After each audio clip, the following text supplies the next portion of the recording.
Good morning, my dear students, all of you in this morning session of English literature.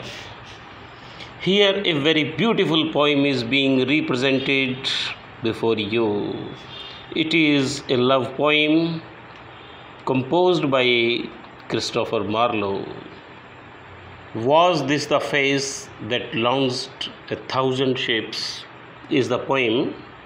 Actually, the present poem is an extract from Christopher Marlowe's play Dr. Faustus. This poem happens in the play Scene First, Act Fifth of the play drama Dr. Faustus. Here, a Renaissance spirit, a spirit of Renaissance has been represented by the poet.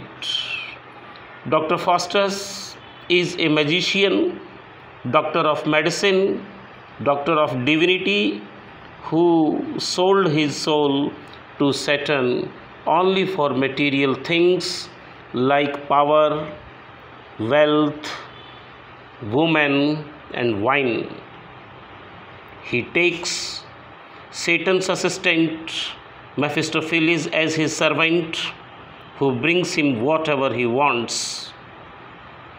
Aladdin का चिराग आपने हिंदी में एक serial देखा होगा कि वो जैसे करता है और सारी चीज़ प्रस्तुत कर देता है। डॉक्टर फास्टस भी एक मेफिस्टोफेलिस को उत्पन्न कर लेता है अपनी जादुई शक्ति से और he becomes source of all worldly power to him.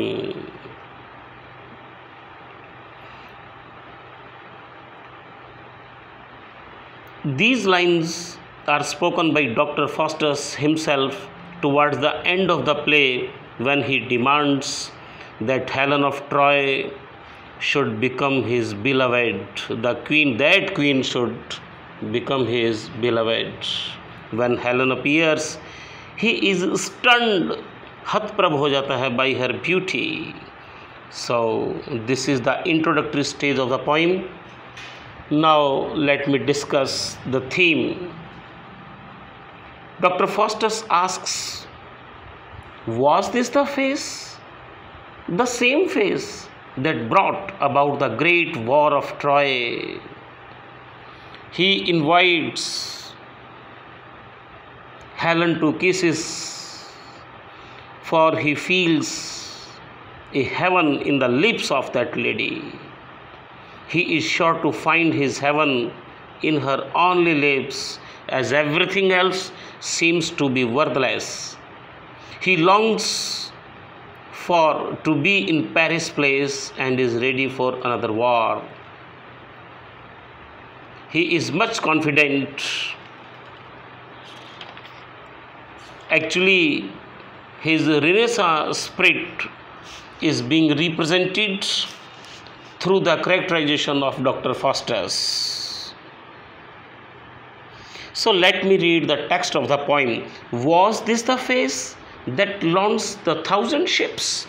क्या यही ब्यूटीफुल चेहरा है जिसके लिए हजारों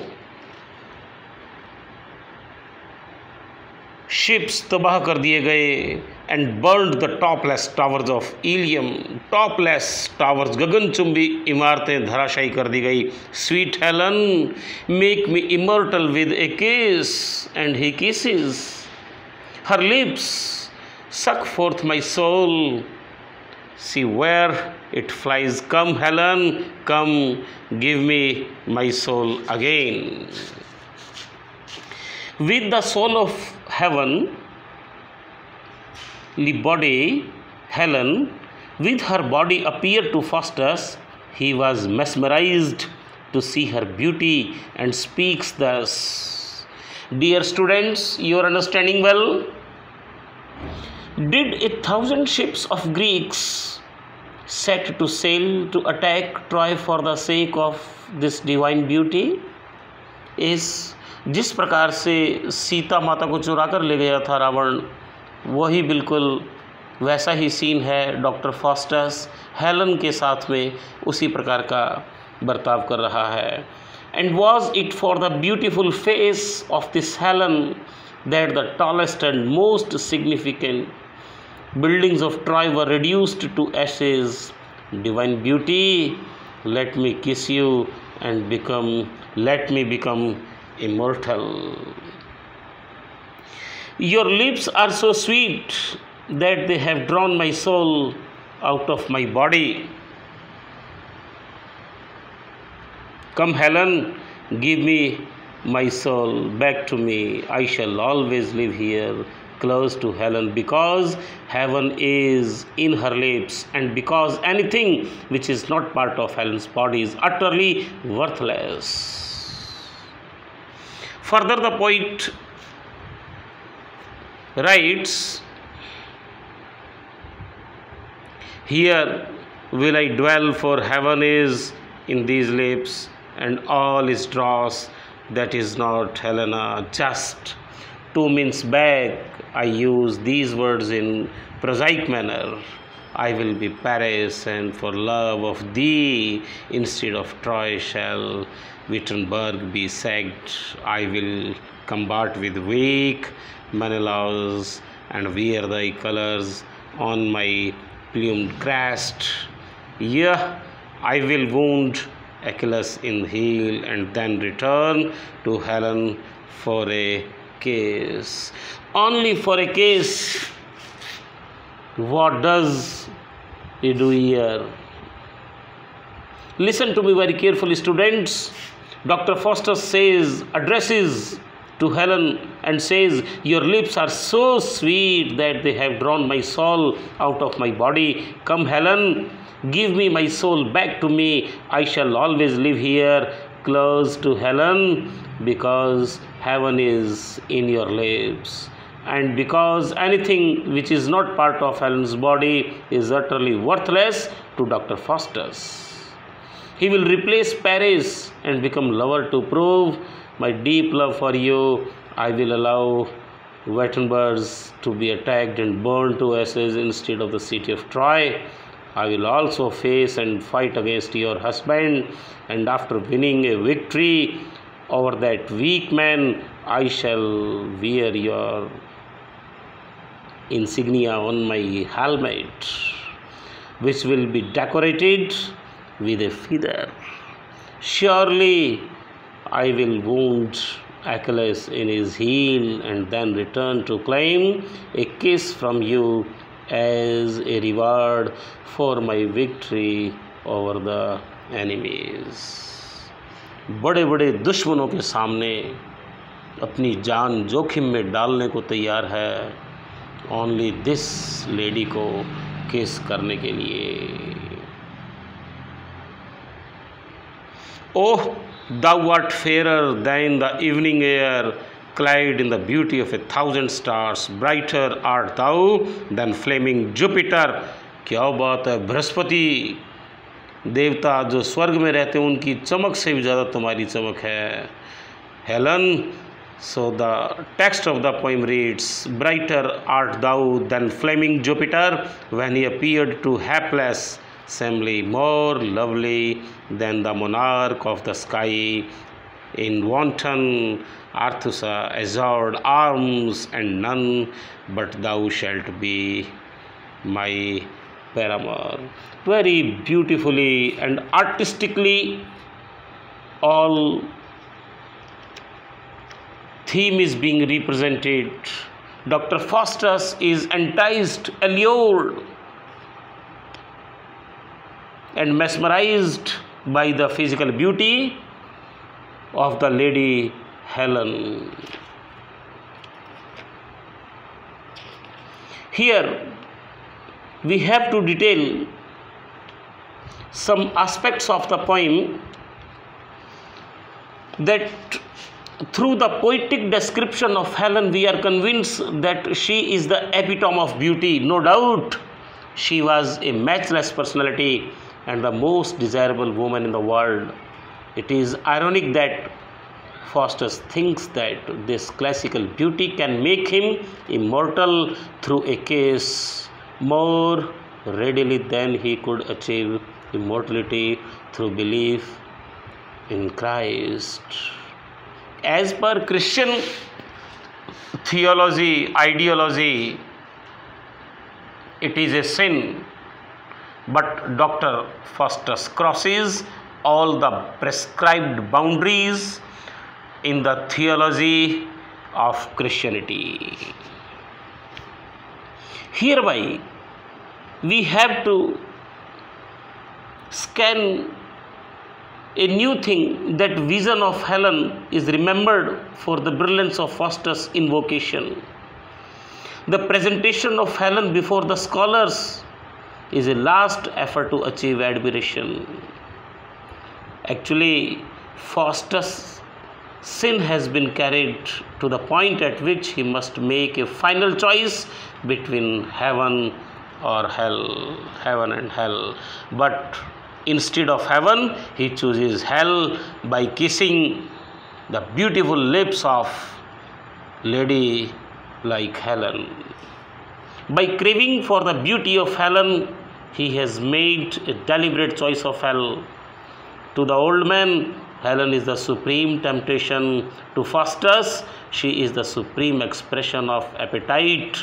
In choosing Helen, he has committed his final negation of the idea of service to God. In his physical intercourse with Helen, he has committed the unforgivable sin. Helen is a spirit, a devil. The physical intercourse with her is a sin. Immediately before the Helen episode, the old man was calling on Faustus to repent, but Faustus' union with Helen, the nice balance between possible salvation and imminent damnation, is upset. My dear students, the spirit of a Renaissance character is being represented here. A Renaissance character can cross all the prescribed boundaries of the social norms. Here in this poem, he crosses. He leaves all the social norms behind him, and he tries to embrace Helen. So in this beautiful love poem, which is full of destructive aspect, but the artistic skill is very beautiful by which the poem has been woven, but the theme is very destructive. The Helen, actually, she is a symbol of destructive beauty. Vinashkari sundarta hai. Destructive, she is a symbol of destructive beauty. Students, you are understanding? So let me read the text once again. Was this the face? चेहरे को जब बिल्कुल पास से देखता है Helen के, was this the face that launched 1,000 ships? हजारों ships तबाह हो गए इस चेहरे के लिए, एंड बर्न्ड, जला दिए गए, the topless towers of Ilium. Sweet Helen, oh sweet Helen, make me immortal with a kiss. He touches the face of Helen. Her lips suck forth my soul. See where it flies. Come, Helen, oh, come to me, come to me. Give me my soul again. Here will I dwell, for heaven is in these lips. Only in the lips of Helen, the paradise of Dr. Faustus is there.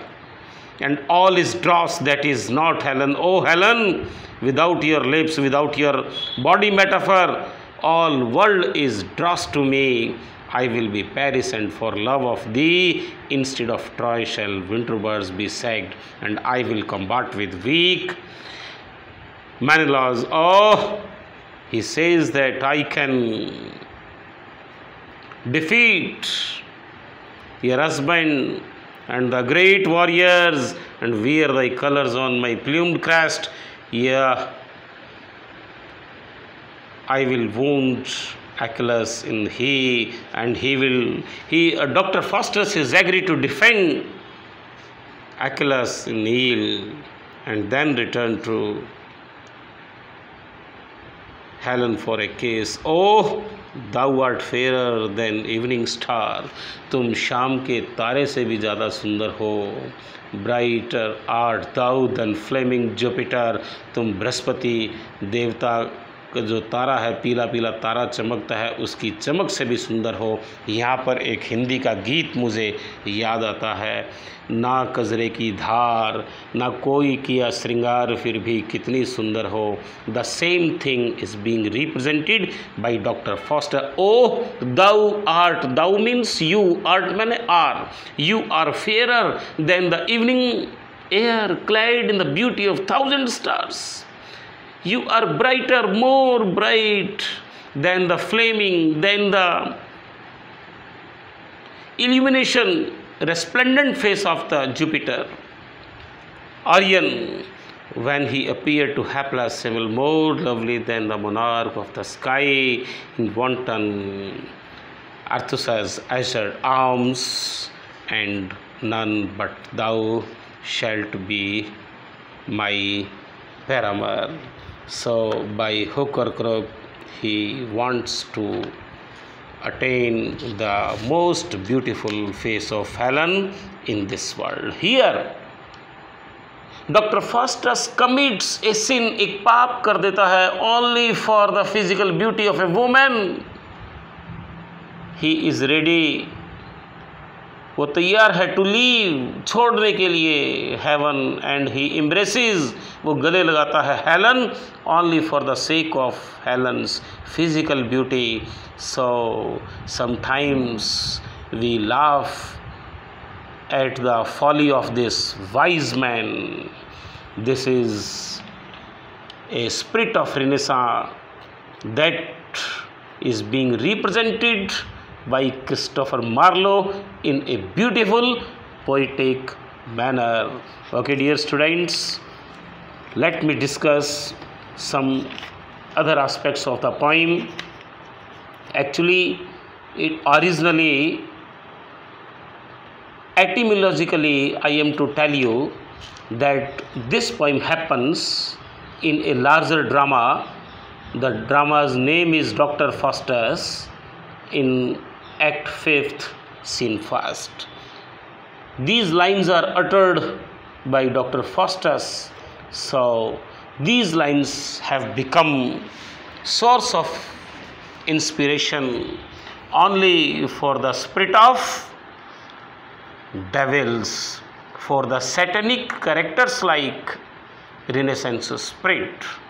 But a destructive beauty in the form of Helen is also represented, that worldly beauty leads to destruction. So indirectly, one Christian theological message is being represented, that we must not cross the prescribed limits in Christian ideology.